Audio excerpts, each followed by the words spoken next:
और ये लाइव तस्वीरों के साथ आपका बहुत बहुत स्वागत है। जो आज गौरव के क्षण भारत देख रहा है, देश देख रहा है। 121 वर्ष के ओलंपिक इतिहास में ये स्वर्णिम पृष्ठ है जिसको कि देश के खिलाड़ियों ने लिखा है तिरंगे के साथ, तिरंगा लहराता हुआ।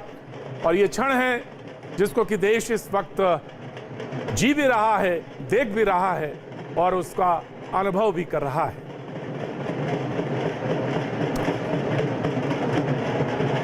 बजरंग पूनिया जिन्होंने कांस्य पदक जीता, बड़ी आशा थी और कांस्य पदक वो जिस तरह से वो खेल में वापस लौटे और कांस्य पदक लेकर वो उन्होंने एक इतिहास रचा, वो हमारे साथ मौजूद है। उन्होंने एक बात भी कही कि कांस्य जो है सोने में बदलेंगे, ये ज्यादा बड़ी बात है। उन्होंने कहा कांस्य जो है सोने में बदलेंगे, 2024 के ओलंपिक में जब मैं वापस आऊंगा तो स्वर्ण के साथ आऊंगा। ये एक बहुत बड़ी बात है जो एक बड़े खिलाड़ी का एक जो उसका टेम्परामेंट है उसकी ओर इशारा करता है कि कितने बड़े खिलाड़ी हैं, कितना बड़ा जज्बा है और किस टेम्परामेंट के वो खिलाड़ी हैं। उन्होंने रेसलिंग में ब्रॉन्ज जीता और तमाम उनके प्रशंसक, तमाम खेल को चाहने वाले, ओलंपिक एक ऐसा खेल जिसमें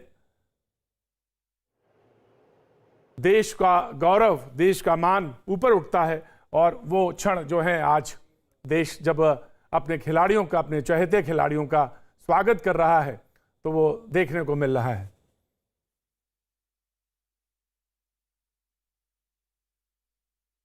सिल्वर मेडल के साथ रवि दहिया आए हैं जो कि फ्री स्टाइल कुश्ती के हैं। फ्री स्टाइल कुश्ती वो लड़ते हैं जिसमें उन्होंने सिल्वर जीता है और बड़ी अच्छी कुश्ती उन्होंने उस दिन लड़ी। तो कुछ देर बाद अशोका होटल में सम्मान समारोह होगा जहां पे ये सारे आपके चहेते खिलाड़ी, हमारे देश के गौरव सब वहां पे मौजूद रहेंगे।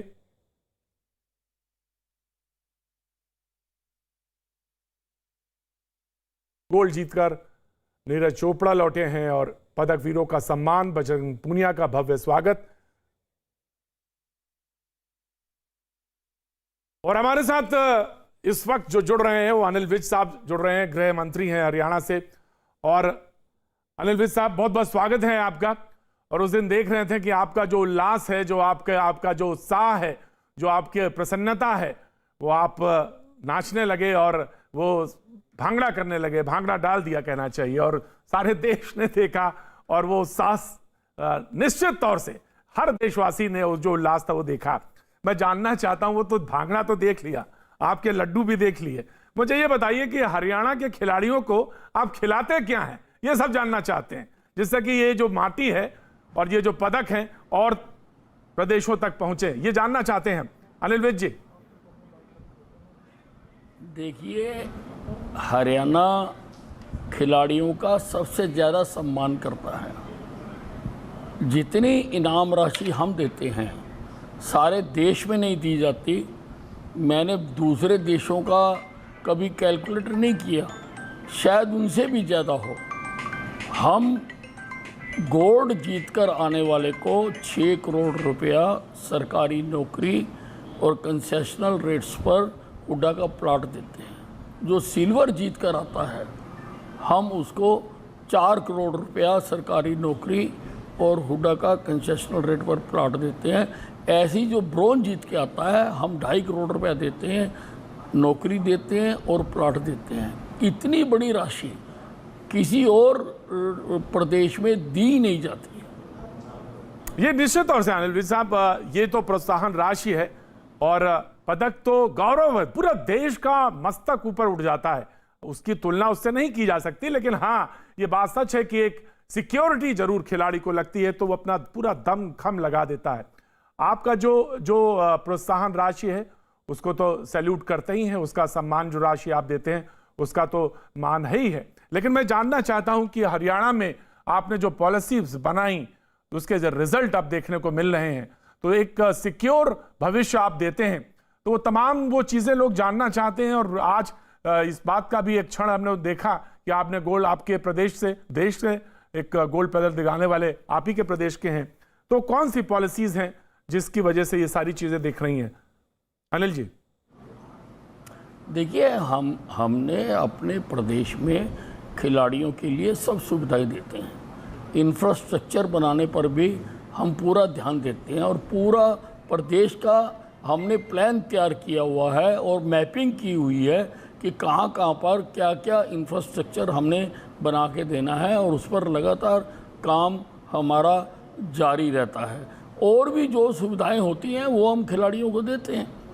प्रधानमंत्री जी व्यक्तिगत तौर से बात करते हैं और जब पदक जीत के आते हैं तो आप जो हैं वहाँ पे भांगड़ा डालने लगते हैं, तो जुड़ जाते हैं, माइक्रो लेवल तक चले जाते हैं खिलाड़ियों के साथ, जो जुड़ाव है, जो अपना, तो वो एक खेल की जो संस्कृति है हरियाणा की, वो भी एक महत्वपूर्ण चीज है जिसको कि आपने और उसको इलाबोरेट किया है, जानना चाहते हैं।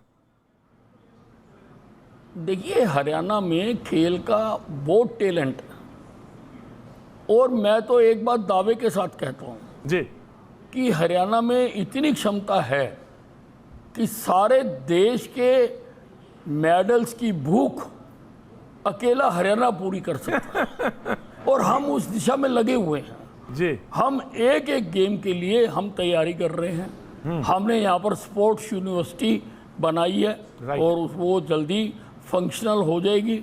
उसको हमने यहाँ पर बनाया है और स्कूलों में भी हमने सारों में नर्सरियाँ खोली हैं, क्योंकि अगर नीचे से बच्चे नहीं आएंगे तो फिर खिलाड़ी आगे जाके खेल नहीं सकता है।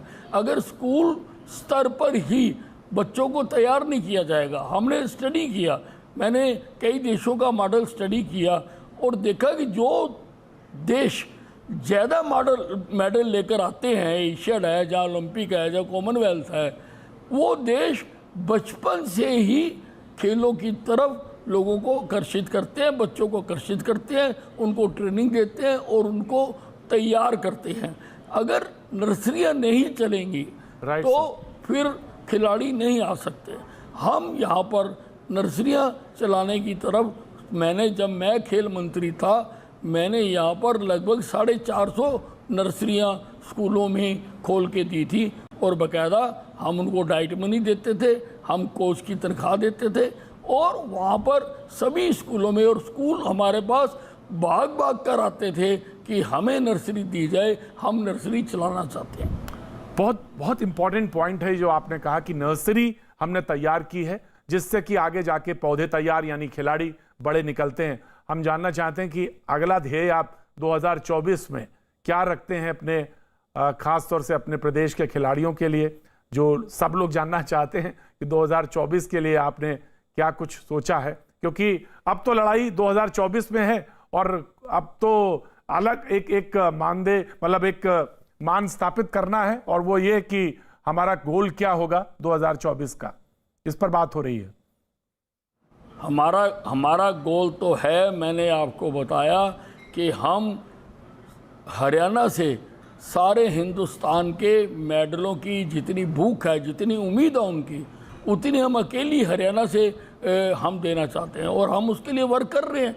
मैंने आपको बताया कि हमने यूनिवर्सिटी बनाई है, यूनिवर्सिटी में सारी स्ट्रीम्स में हम लोगों को, क्यों, अगर हमको खिलाड़ी तैयार करने हैं तो आज हम विदेशों में कोच लेने जाते हैं, हम अपने कोच क्यों ना तैयार करें, हम क्यों ना वो यहीं पर ऐसी व्यवस्था तैयार करें कि यहीं पर शुरू से कोच मिल सके। उसके लिए मैंने यूनिवर्सिटी का निर्माण किया, रोहतक में हमने ये राई में हमने यूनिवर्सिटी का काम किया, यूनिवर्सिटी और जल्दी चालू हो जाएगी, थोड़ी सी उसमें अड़चन आ रही है, सारे काम हो चुके हुए हैं, विधानसभा से पास हो चुका हुआ है, थोड़ी सी अड़चन है वो दूर करेंगे। और यहाँ पर सबसे ज़्यादा आवश्यकता है ट्रेनर्स को तैयार करने की। अगर ट्रेनर्स जब तक तैयार नहीं होंगे, अगर साइंटिफिक कोचिंग नहीं दी जाएगी तो हम आगे नहीं निकल सकते। हमारे में और दूसरे देशों में अंतर क्या है?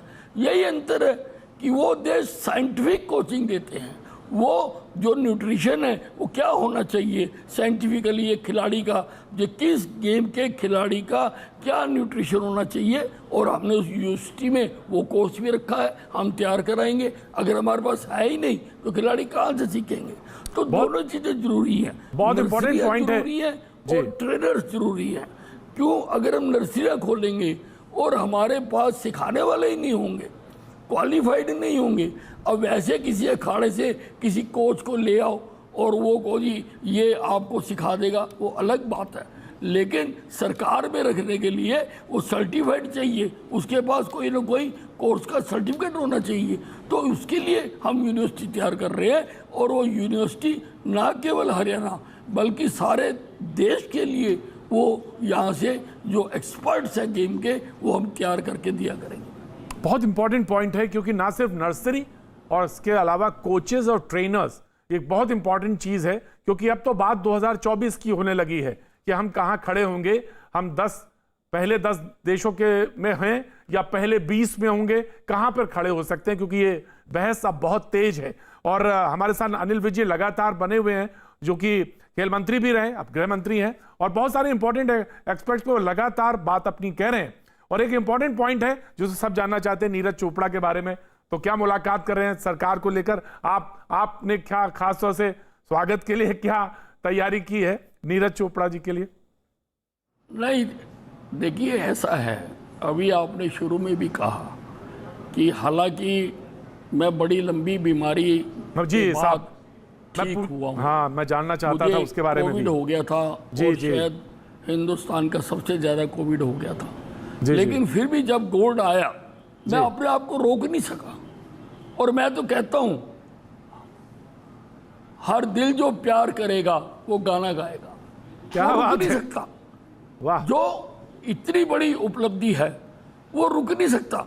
मेरे जैसा आदमी अगर झूम सकता है, गा सकता है, नाच सकता है, मैं कभी नाचा नहीं हूं, लेकिन जैसे ही मैंने पर्दे पर देखा कि भारत ने गोल्ड हासिल कर लिया है, मैं अपने आप को रोक नहीं सका। मैं नहीं रोक सका और कोई भी नहीं रोक सकता। और मैं समझता हूं, अगर हम सारे देशों के सामने अगर हम खेलों में टैलेंट है हमारे पास, हमें खेलों की तरफ और अधिक ध्यान देना पड़ेगा। हमें अपनी सरकारों के बजट और बढ़ाने पड़ेंगे, और जैसे हम देते हैं लोगों को प्रोत्साहन राशि देते हैं, और मैं तो चाहता हूं कि सभी प्रदेश इसी तरह से दें।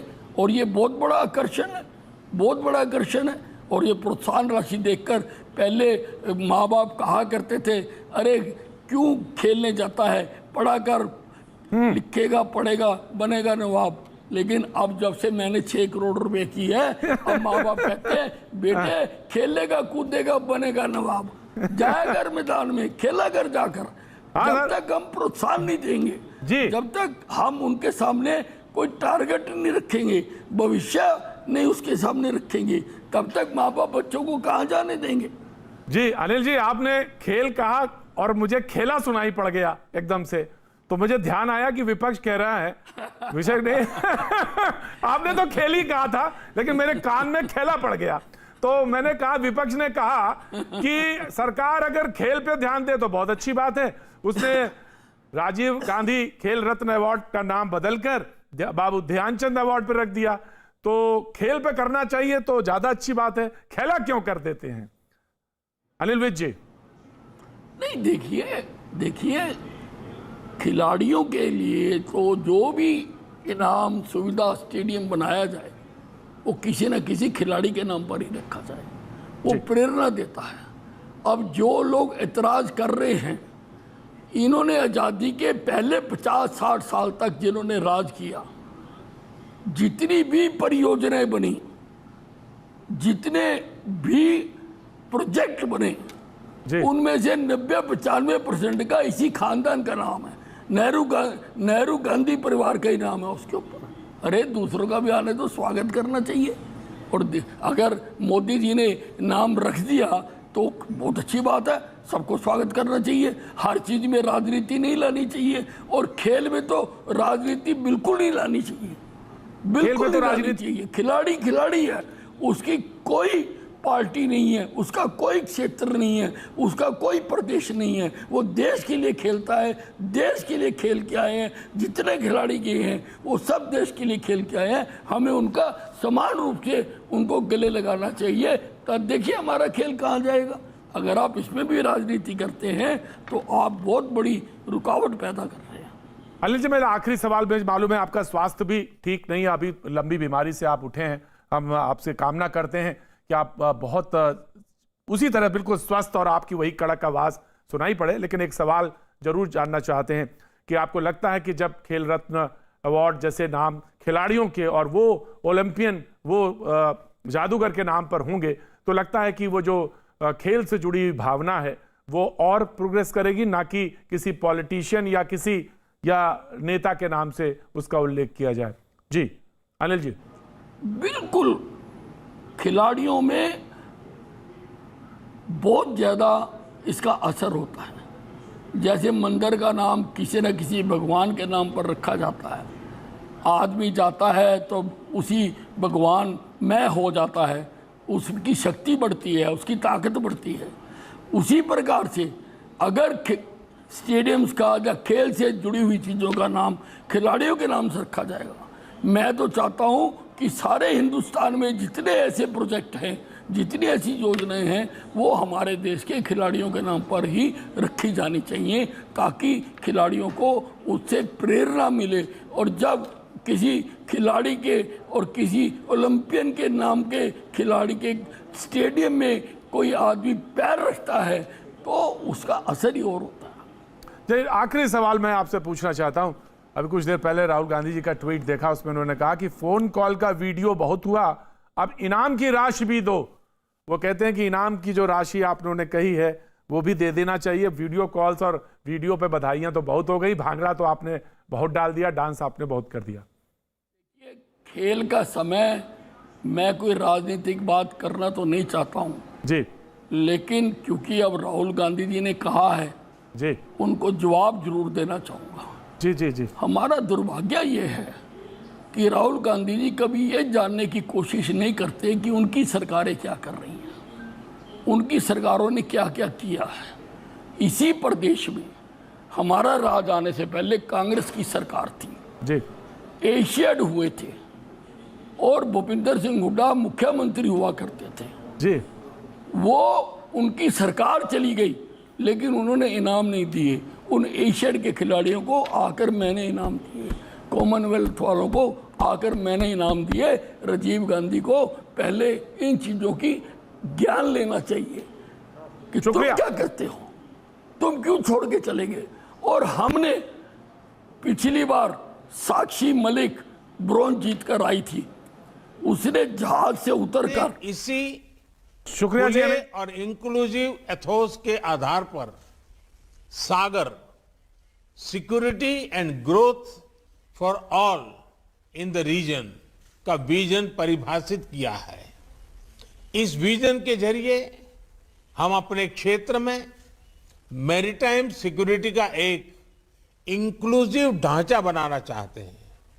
यह विजन एक सेफ, सिक्योर और स्टेबल मैरीटाइम डोमेन का है।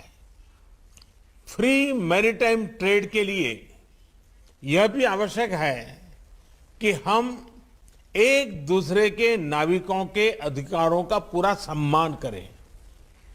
दूसरा सिद्धांत, मैरीटाइम डिस्प्यूट्स का समाधान शांतिपूर्ण और अंतर्राष्ट्रीय कानून के आधार पर ही होना चाहिए। आपसी ट्रस्ट और कॉन्फिडेंस के लिए यह अति आवश्यक है।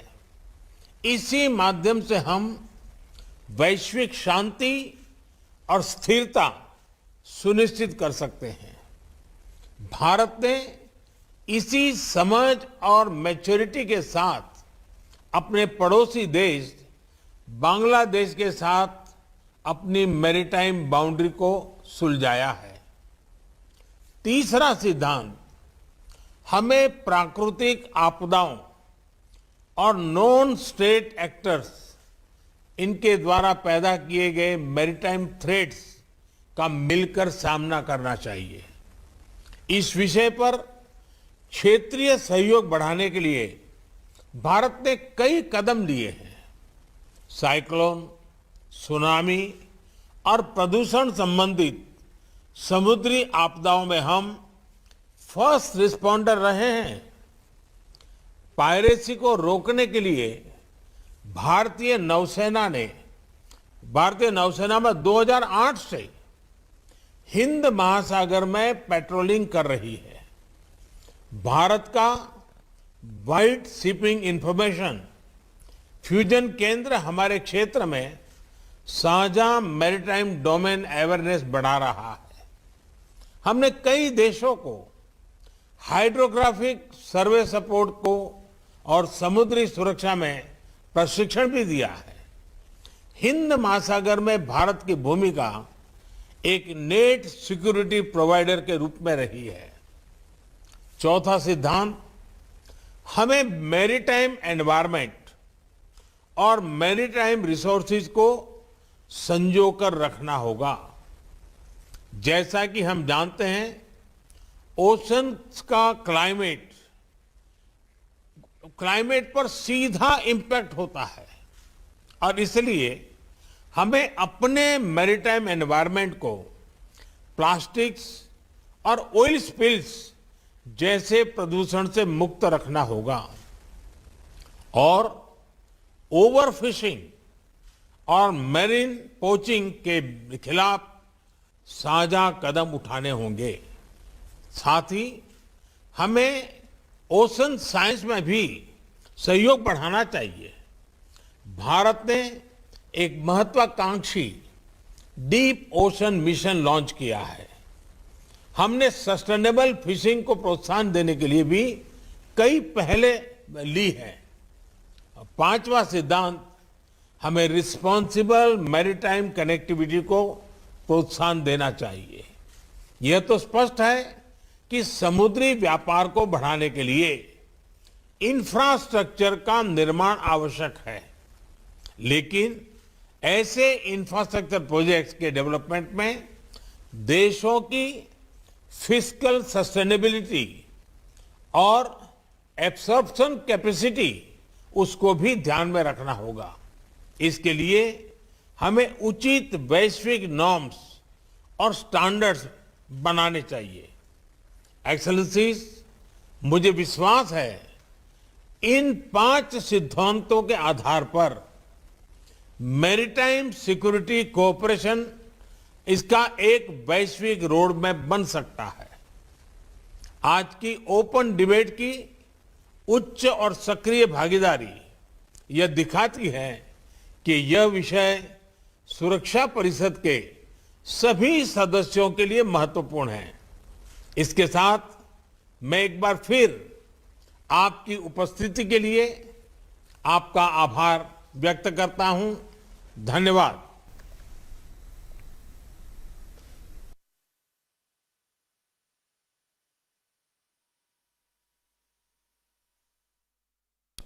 प्रधानमंत्री रिस्पॉन्सिबल मैरीटाइम सिक्योरिटी काउंसिल के बारे में बात कर रहे थे और उन्होंने कहा कि किस तरह से समुद्री व्यापार और समुद्र में प्रदूषण और जो मछली का जो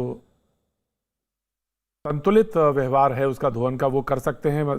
किस तरह से व्यापार में आगे बढ़ा जा सकता है और सहयोगी देशों से किस तरह से आपस में एक सामंजस्य स्थापित किया जा सकता है, उसी विषय पर संबोधित कर रहे थे।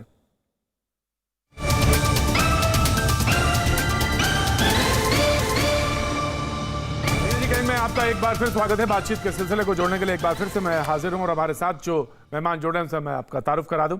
मलय नीरज जी हमारे साथ जुड़े हैं, खेल पत्रकार। बहुत बहुत शुक्रिया मलय जी। आज तो निश्चित तौर से आपसे बीच में मुलाकात हुई थी, लेकिन आज गौरव का क्षण है। बहुत बहुत शुक्रिया, थैंक यू सो मच। जय भगवानपुर बॉक्सर हमारे साथ जुड़े हैं, बहुत बहुत शुक्रिया, thank you so much. Zafar भाई जुड़ रहे हैं हमारे साथ, जफर इकबाल साहब पहले भी हमारे साथ प्रोग्राम्स में शरीक होते रहे, आज एक बार फिर से मौका मिल रहा है। बहुत बहुत शुक्रिया जफर भाई आज जुड़ने के लिए, थैंक यू सो मच। और मैं बातचीत का सिलसिला शुरू करूं, मलय नीरज जी आपसे ही बातचीत शुरू करना चाहता हूं। लोगों ने कहा कि रियो में जब हम गए तो 118 लोग थे और स्पोर्ट्समैन, और उसमें हम 20 ही में क्वार्टर फाइनल या उससे आगे तक पहुंचे थे, लेकिन इस बार 120 में 55 में क्वार्टर फाइनल या उससे आगे तक हम दिखाई दिए। तो हम कह सकते हैं कि हमारा सफर बहुत अच्छा रहा और पदक के मामले में भी हम सबसे अच्छे रहे, लेकिन कुल मिला के जो है सेटिस्फैक्टरी है, या आप कह सकते हैं कि नहीं अभी सफर और बाकी है।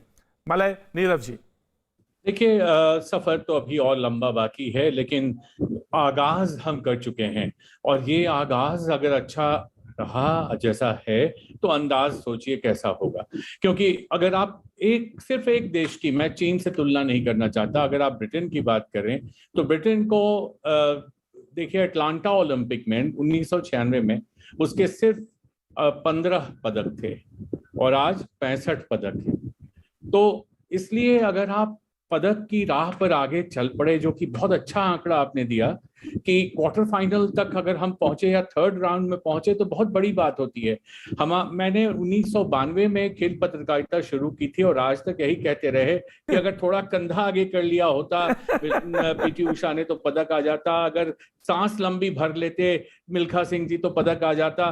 वो सब दिन अब पुरानी बातें हो गई, वो इतिहास की बातें हो गई। उनको सच्ची श्रद्धांजलि दी है नीरज चोपड़ा ने और इस दल के सदस्यों ने उन सभी एथलीटों को जो अब दुनिया में नहीं है और वो भी जो हैं और जिनका अधूरा सपना अभी पूरा किया है।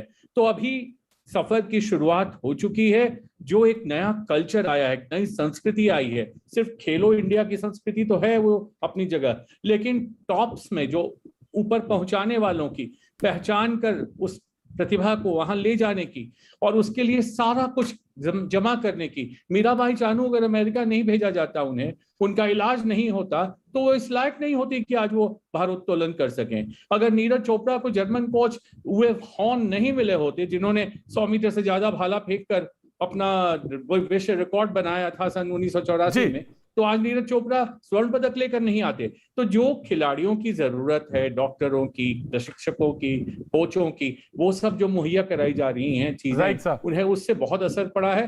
हाँ, गुंजाइश है और कुछ करने की, बहुत कुछ करने की। खिलाड़ियों में देखिए, ग्राहम रीड और मैरियन, ये 2 कोच आए, बहुत मेहनत की उन्होंने।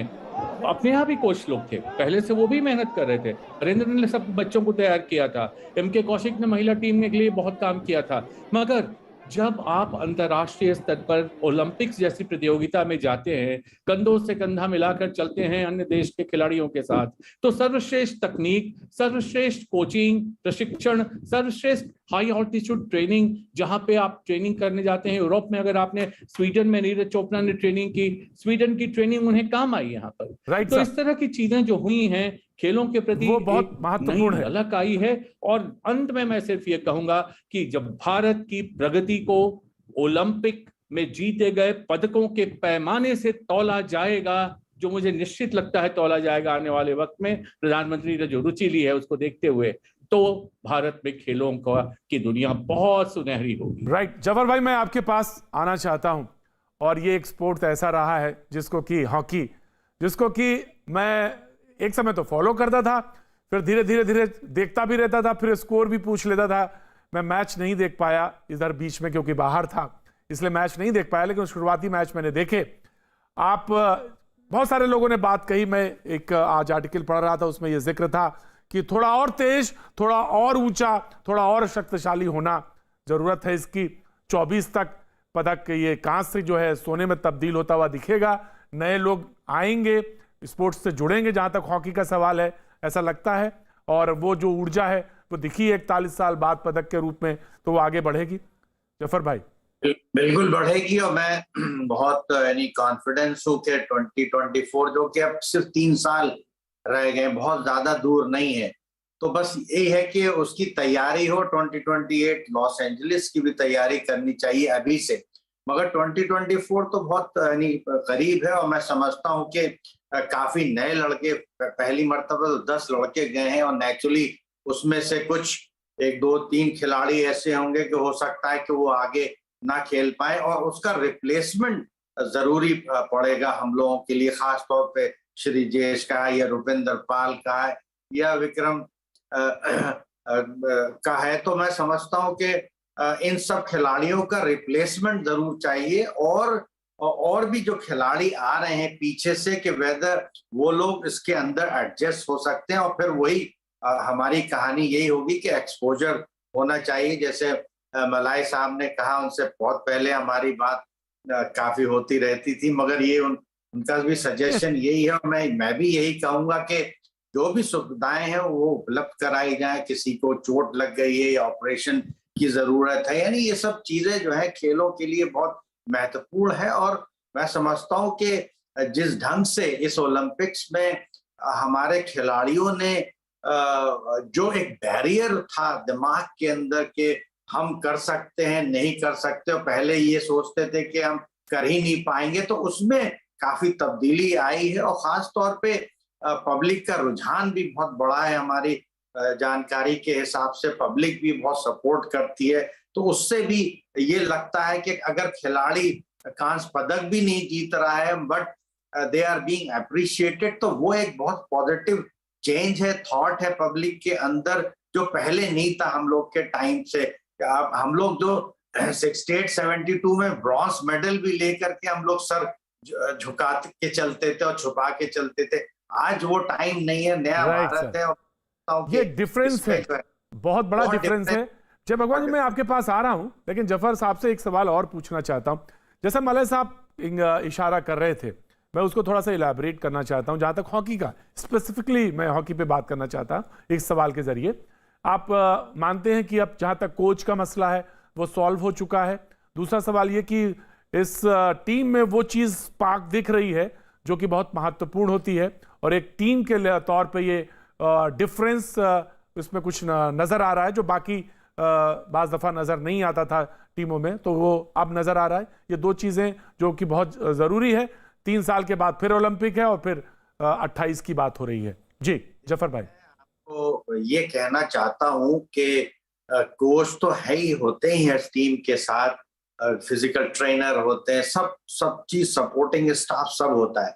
मगर मैंने जाने से पहले भी मैं ये कह रहा था कि जब तक अगर लड़के तैयार नहीं होंगे, मानसिकता उनकी और फिटनेस उनकी, तो फिर आप कुछ नहीं कर पाएंगे। अगर ये विनिंग कॉम्बिनेशन जो है हमारा, उसमें और पैनापन आएगा तो जरूर मेडल का रंग चेंज आएगा। और मैं यही कहना चाहता हूं कि यूनिटी जो है वो टीम के लिए यानी बहुत बड़ी चीज है। अगर लड़के चाहें तो हर कुछ लड़के ही कर सकते हैं। ये जरूर है कि गेम प्लान बनता है, कोच के साथ डिस्कशन होता है, मगर लड़कों के अंदर अगर जील नहीं डेवलप होगा, वो डिटर्मिनेशन नहीं होगा, यस, तो वो फिर आप कामयाब होंगे। और यही जो लड़के हैं, हमारे दूसरे एथलीट्स भी हैं, और हॉकी में भी जैसे लड़कियों का है कि लड़कियों में जो इतना उछाल आया है वो इसी की वजह है कि यूनिटी उन्होंने दिखाई, वो फिट भी थे, मेंटली टफ भी थे, तो they have succeeded. Right sir. जय भगवान मेरे साथ मौजूद हैं, एक गिलास पानी हमें लगता है शायद पी रहे थे जब मैं देख रहा था। जय भगवान जी, मैं ये जानना चाहता, थोड़ा मायूसी तो नहीं है कोई ऐसी बात पर, लेकिन आज तो खैर सम्मान का है, फक्र सिर्फ फक्र से ऊपर है। बॉक्सर्स से बड़ी उम्मीदें थी, लेकिन कब होता है, स्पोर्ट्स में होता है। लेकिन जैसा जफर भाई इशारा कर रहे थे कि पदक नहीं मिला तो क्या हुआ, लेकिन एक जज्बा पैदा हुआ है राष्ट्र में, देश में, कि नहीं, वी कैन डू, हम कर सकते हैं। और ये बहुत बड़ी चीज है खेल संस्कृति का। जहां तक सवाल है, हम परफॉर्म कर सकते हैं। ये पहले तो यही नहीं बनता था कि अरे छोड़िए साहब, ओलंपिक में कहां पदक। तो जब एथलेटिक्स में आ सकता है, और बॉक्सिंग तो हमारा एक लग रहा था कि इस बार पदक आएंगे, तो आप क्या आज के दिन आप क्या महसूस कर रहे हैं? और बॉक्सिंग को लेकर खासकर अगर सवाल पूछा जाए तो सर, मैं आपको बताना चाहूंगा कि जैसे ही हमारे बजरंग पूनिया और नीरज चोपड़ा जी और सब मेडलिस्ट और ओलंपियंस जैसे एयरपोर्ट्स पे उतरे हैं और उनका स्वागत किया गया है, तो उस टाइम पे जब हम उतरते थे तो हमें ऐसा लगता था कि कहीं कभी हमारा ब्रॉन्ज आता था, कभी सिल्वर आता था, कभी गोल्ड आता था। तो कई बार ब्रॉन्ज या सिल्वर आता था, तो उस जनता का प्यार देख के हमें ऐसा लगता था कि यार कहीं ना कहीं इनके प्यार पे हम खरे नहीं उतर पाए हैं, तो हमें और ज्यादा मेहनत करनी चाहिए ताकि अगली बारी हम गोल्ड लाएं और इनके प्यार को अच्छे से अपना पाएं और अच्छे से देश का नाम रोशन कर पाएं। तो खासकर तो आज मैं बधाइयां देना चाहूंगा कि उनका इतना अच्छा स्वागत किया गया है कि उनको नेक्स्ट टाइम पे लगेगा कि हमने और मेहनत करनी है और ओलंपिक्स में सारे गोल्ड मेडल लेके आने हैं। सेकंड बात मैं बोलना चाहूंगा कि जो माल्या सर ने कहा कि भाई फॉरनर कोचेज हमारे पास आ रहे हैं, अच्छी बात है, फॉरनर कोचेज हमारे बच्चों को ट्रेनिंग करवा रहे हैं, लेकिन जैसे कि कुम्हार घड़े को कच्ची मिट्टी को बनाता है, वो फॉरनर्स कोच हमें सब जूनियर्स में चाहिए, ताकि जो हमारे घड़े की जो तराश है वो नीचे से ही अच्छी होके आए। जब तक वो सीनियर बैच में आए तो उनके पास ऑटोमेटिक ओलंपिक लेवल की सोच हो। जब सीनियर बैच को हम इंटरनेशनल कोच देते हैं तो वो सिर्फ उसको शाइन कर सकते हैं, उसका स्टेमिना बना सकते हैं, उनको टेक्निक में चेंज नहीं कर सकते, कुछ परसेंट चेंज कर सकते हैं, लेकिन जब हम बचपन से ही उसको अच्छे तरीके से टेक्निक बनाएंगे तो हमें चेंज करने की कोई जरूरत नहीं पड़ेगी। सेकंड, जो अभी कोचेज आए हैं हमारे सारे जो साथ में है, नीरज चोपड़ा के पीछे की टीम है, बजरंग पूनिया के कोचेज हैं, जो बेसिक कोच है, अगर जब तक उनको सरकार मदद नहीं करेगी, जब तक उनके लिए खड़ा नहीं होगी, जब तक बेसिक कोचेज को कोई फैसिलिटीज नहीं मिलेगी, तब तक हम ओलंपिक्स मेडलिस्ट के बारे में नहीं सोच सकते हैं।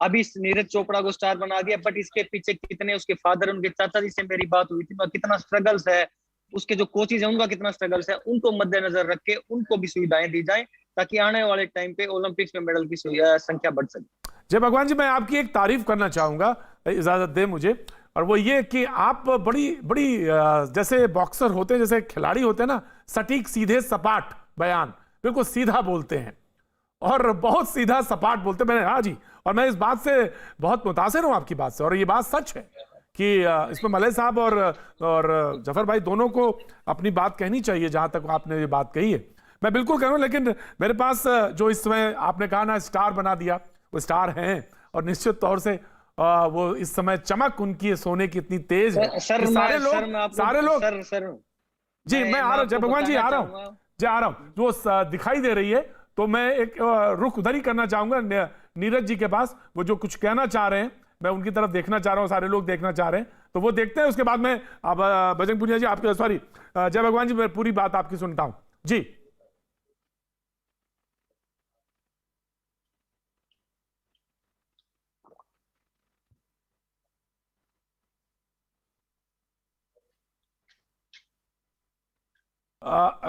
एक बार फिर से रुक करना चाहूंगा नीरज जी की तरफ, जो उन्होंने आज बातचीत की है, मैं एक बार फिर से रुक करना चाहूंगा उसी तरफ।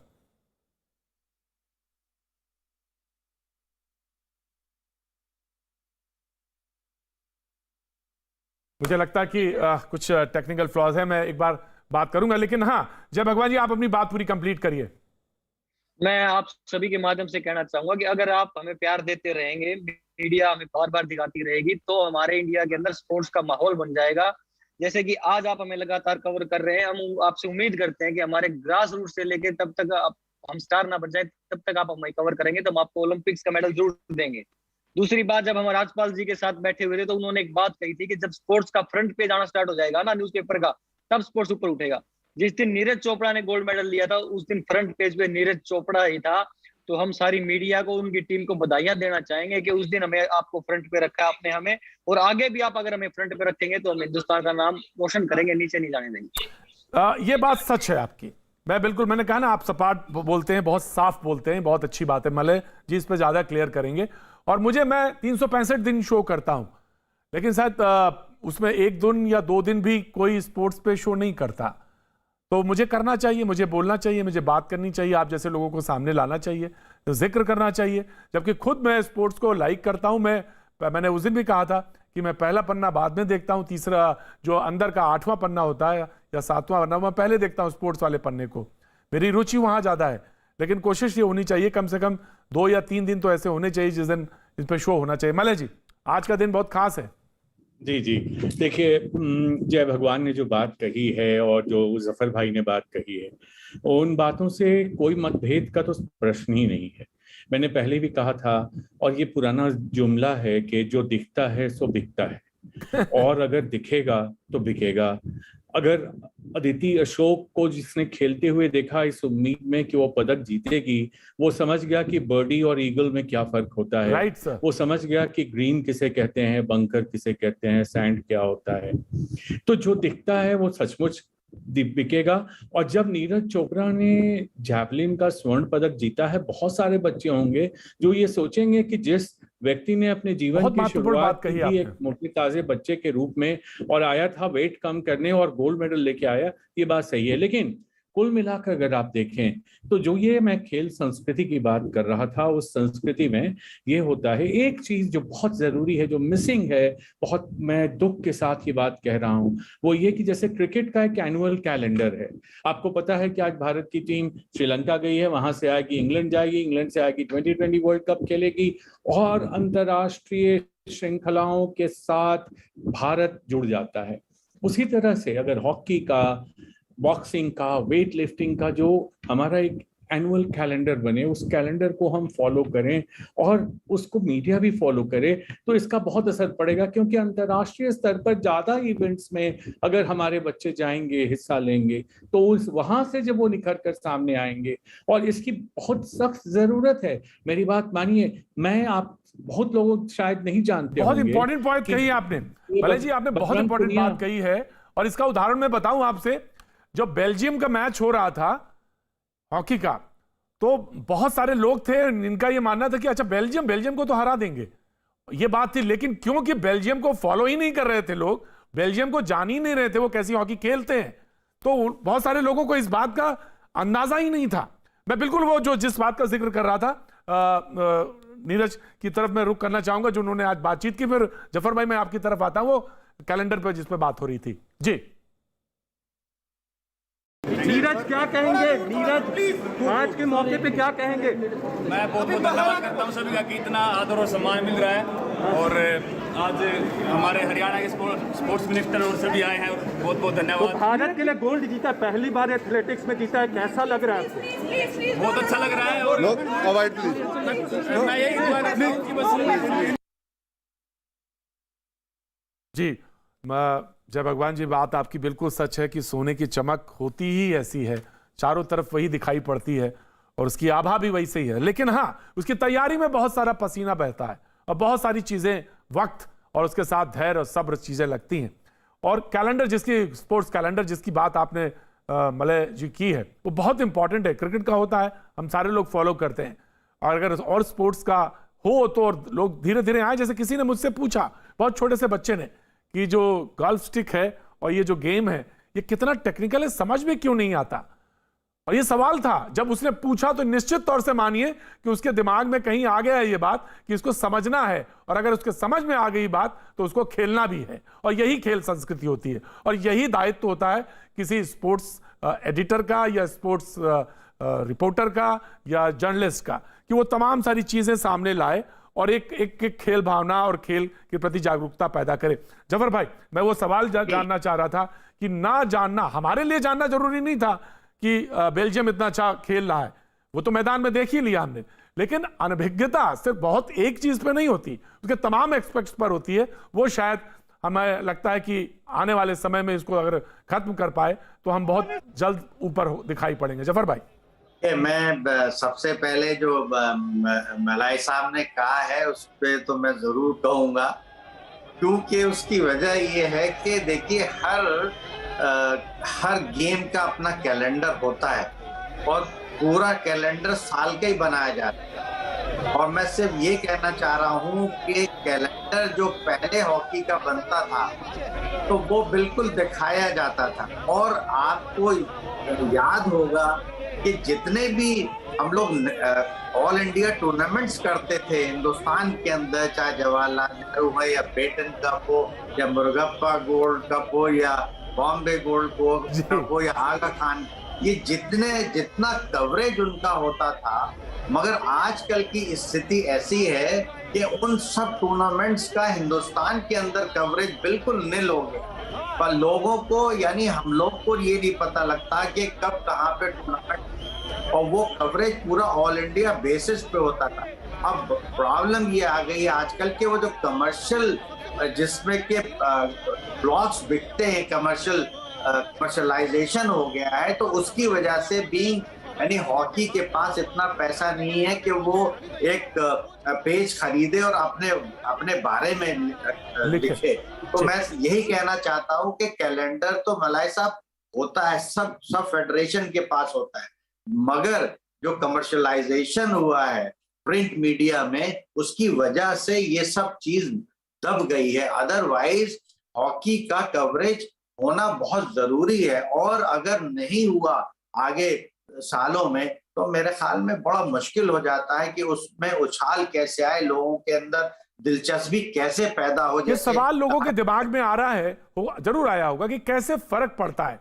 ये सामने जय भगवान जी बैठे हैं और बॉक्सर हैं, और एक कोई पिछले 15 सालों का अगर इतिहास देखेंगे तो बहुत तेजी के साथ हम आगे और तेजी के साथ निकलते इस इवेंट में आए। वो ये है कि बहुत सारे लोगों को पता चलता कि अच्छा ये इवेंट है, उसे टैलेंट जो है आइडेंटिफाई करा जाता है, और मले साहब इसको बहुत अच्छी तरह से बताएंगे कि आप टैलेंट आइडेंटिफाई करते हैं, उसका इंटरेस्ट होता है, तब वो उसमें आता है और फिर वो एक टैलेंट के एक रास्ता बनता है, एक खेल की एक लकीर बनती है। तो ये बहुत ज़रूरी है। और शायद ये कि कवरेज को लेकर बात हो रही है कि हम क्यों नहीं वहाँ तक आए, हम इंटरेस्ट और अगर ज़्यादा पैदा करें तो बहुत बेहतर रिजल्ट्स दिखा सकते हैं। मले जी।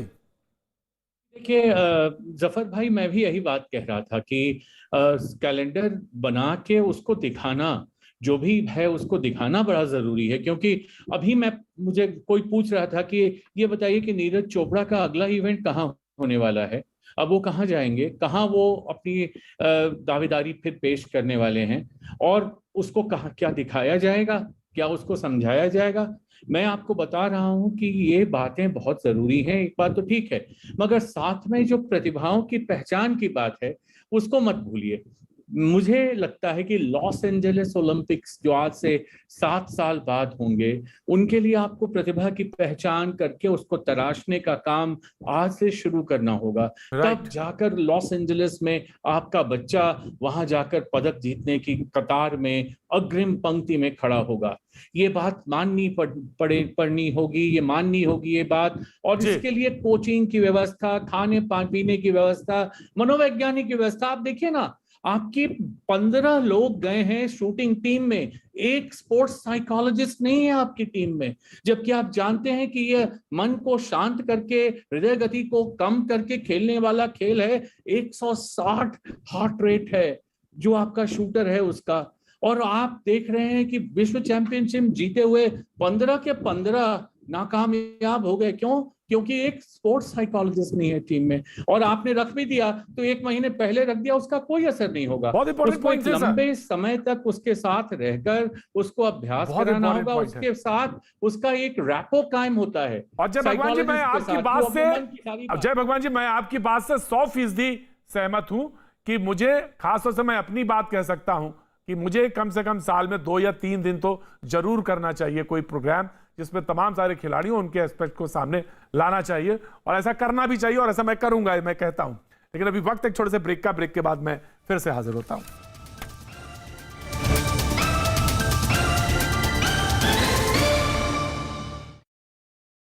के मौके पर जुलूस निकाला गया था।